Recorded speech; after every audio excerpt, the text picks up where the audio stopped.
സെമിനാരിയിൽ ചേരണമെന്ന ആഗ്രഹം ഞാൻ പറഞ്ഞപ്പോൾ എന്നെ അറിയാവുന്ന ആരും അത് ഗൗരവത്തോടെ എടുത്തിരുന്നില്ല. അമ്മയ്ക്ക് മകനെ വിട്ടുപിരിയാൻ കഴിയാത്തതിനാൽ അമ്മയും എന്റെ ആ ആഗ്രഹത്തെ എതിർത്തു. എന്നാൽ തലയൻ കുടുംബത്തിൽ ഒരു വൈദികൻ, അതും തോമസിന്റെയും ഗ്രേസിയുടെയും മകൻ എന്ന് പറയുന്നത് വളരെ അനുഗ്രഹപ്രദമായ കാര്യമാണെന്നും അത് എല്ലാവർക്കും കിട്ടുന്ന ഭാഗ്യമല്ലെന്നും അന്ന് അമ്മയെ പറഞ്ഞ് ബോധ്യപ്പെടുത്തിയത് അമ്മയുടെ കമ്പനിയിലെ ലീഗൽ അഡ്വൈസറായിരുന്ന മുൻ MLA ശ്രീ PJ ജോയും അന്ന് പാർട്ട്ണറായിരുന്ന റോസ്ലി അപ്രേം ആന്റിയുമായിരുന്നു.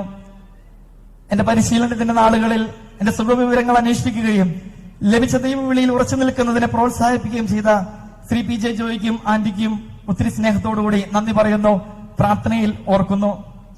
ഞാൻ എന്തായിരിക്കുന്നുവോ അത് ദൈവകൃപയാലാണ്. ഈ കൃപ എന്നിലേക്ക് ഏറ്റവും ആദ്യമായും അധികമായും കടന്നു വന്നത് എന്റെ പപ്പയിലൂടെയും മമ്മിയിലൂടെയുമാണ്. എത്ര പറഞ്ഞാലും എന്തു പറഞ്ഞാലും ഒന്നും മതിയാകില്ലെന്നറിയാം. പ്രിയ പപ്പെ, മറ്റുള്ളവരെ അകമഴിഞ്ഞ് സഹായിക്കാൻ എന്നെ പഠിപ്പിച്ചതിനും ഞാൻ എടുക്കുന്ന തീരുമാനങ്ങൾ അംഗീകരിച്ചതിനും എനിക്കായി ത്യാഗങ്ങൾ ഏറ്റെടുത്തതിനും ഞാൻ പപ്പയോട് കടപ്പെട്ടിരിക്കുന്നു. തളിയൻ തോമന്റെ മകൻ എന്ന തലക്കെട്ട് എന്നും എനിക്ക് അഭിമാനമാണ്. എന്റെ മമ്മി എനിക്കും ചേട്ടനും വേണ്ടി ജീവിതം ഒഴിഞ്ഞു വെച്ച് സ്വന്തം ഇഷ്ടങ്ങൾ മാറ്റി നിർത്തി പ്രാർത്ഥിച്ചും പരിത്യാഗം ഏറ്റെടുത്തും ഈ നാൾ വരെ ജീവിച്ചത് ഈ നിമിഷത്തിന് വേണ്ടിയായിരുന്നല്ലോ. എന്റെ പരിശീലനത്തിന്റെ ആദ്യ നാളുകളിൽ എന്നെ പിരിയാൻ പോലും പറ്റാത്ത സമയത്ത് ഞാൻ തിരിച്ചു വരണമെന്ന് ഏറ്റവും കൂടുതൽ ആഗ്രഹിച്ചത് എന്റെ മമ്മിയാണ്. എന്നാൽ ഇന്ന് ഈ ബലിപീഠത്തിൽ നിന്നും ഈ അൾത്താരയിൽ നിന്നും ഞാൻ ഒരിക്കലും അകലരുതെന്ന് കണ്ണീരോടുകൂടി പ്രാർത്ഥിക്കുന്നതും മമ്മി തന്നെയാണ് എന്നെനിക്കറിയാം. അച്ഛന്റെ അമ്മ എന്നും ഭാഗ്യമുള്ളവളാണ്. പക്ഷേ ഇതുപോലൊരു അമ്മയെ ലഭിക്കുവാൻ ഇവിടെ ഭാഗ്യം ചെയ്തത് എനിക്കാണ്. നോമ്പു നോറ്റും വേദനകൾ സഹിച്ചും വർഷങ്ങളായി അമ്മ ഒരുങ്ങുകയായിരുന്നു. ഒരു പക്ഷേ എന്നേക്കാൾ അധികമായി. നന്ദി ഞാൻ പറയുന്നില്ല, പക്ഷേ മമ്മി ഐ ലവ് യു. തിരിച്ചു പറ, ഇവിടെ നോക്ക്, മമ്മി ഐ ലവ് യു. എന്റെ പ്രിയ ചേട്ടന്റെ പേര് ആന്റണി തോമസ് എന്നാണെങ്കിലും ചേട്ടനെ എല്ലാവരും വിളിക്കുന്നത് കുഞ്ഞിത്തോമൻ എന്നാണ്.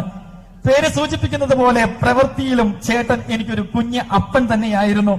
സ്വന്തം ഇഷ്ടങ്ങളും ആഗ്രഹങ്ങളും മാറ്റി നിർത്തി ഒരു പരാതിയും പറയാതെ ചേട്ടൻ എപ്പോഴും എന്റെ കുടുംബത്തോടു കൂടി ഉണ്ടായിരുന്നു.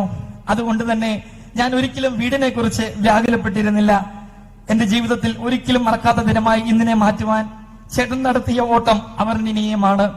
മോനെ എന്ന് വിളിച്ച് എന്നെ ഇത്രനാൾ കരുതിയതിനും എനിക്കായി രാപ്പകലില്ലാതെ അധ്വാനിച്ചതിനും നിരന്തരം പ്രാർത്ഥിച്ചതിനും ഇഷ്ടവസ്തുക്കൾ വേണ്ടെന്ന് വെച്ച് എന്റെ പട്ടത്തിനായി ഒരുങ്ങിയതിനും പ്രിയ ചേട്ടാ പറയാതെ പറയുന്നു നന്ദി. ചേട്ടനോടൊപ്പം നിൽക്കുന്ന കൂട്ടുകാർക്കും നന്ദി പറയുന്നു. എന്റെ എല്ലാ കാര്യങ്ങളിലും ചേട്ടൻ കാണിക്കുന്ന അതേ താല്പര്യവും ഇഷ്ടവും കാണിച്ച് എന്നും കൂടെ ഉണ്ടായിരുന്നത് പ്രിയപ്പെട്ട സ്വപ്ന ചേച്ചിയായിരുന്നു. സ്വപ്ന ചേച്ചിയെയും ചേച്ചിയുടെ മാതാപിതാക്കളെയും സഹോദരങ്ങളെയും കല്ലേലി കുടുംബത്തെയും ഒത്തിരി സ്നേഹത്തോടെ ഓർക്കുന്നു. ഞങ്ങളുടെ കുടുംബത്തിന് അനുഗ്രഹമായി ലഭിച്ച കെസിയ ഗ്രേസ് ആന്റണിയെയും ജോർജ് കുട്ടി ഗ്രേസ് ആന്റണിയെയും നന്ദിയോടെ ഓർക്കുകയും ഈശോയുടെ സ്നേഹത്തിനും സംരക്ഷണത്തിനും വരമേൽപ്പിക്കുകയും ചെയ്യുന്നു. മക്കളെ, ഇന്നാണ് കൊച്ചുപപ്പയുടെ പട്ടം പറപ്പിക്കൽ. നാളുകളായിട്ട് അവരുടെ ചോദ്യമായിരുന്നു എന്നാണ് കൊച്ചുപപ്പയുടെ പട്ടം പറപ്പിക്കലെന്ന്. പ്രിയ പപ്പ, പ്രിയ മമ്മി, പ്രിയ ചേട്ടാ, ചേച്ചി, സഭയുടെ ഒരു പുരോഹിതനായി ഞാൻ ഇന്ന് മാറുമ്പോൾ ഇനി നിങ്ങളുടെ കാര്യങ്ങളിൽ എനിക്ക് ഓടിയെത്തുവാൻ കഴിഞ്ഞെന്ന് വരില്ല.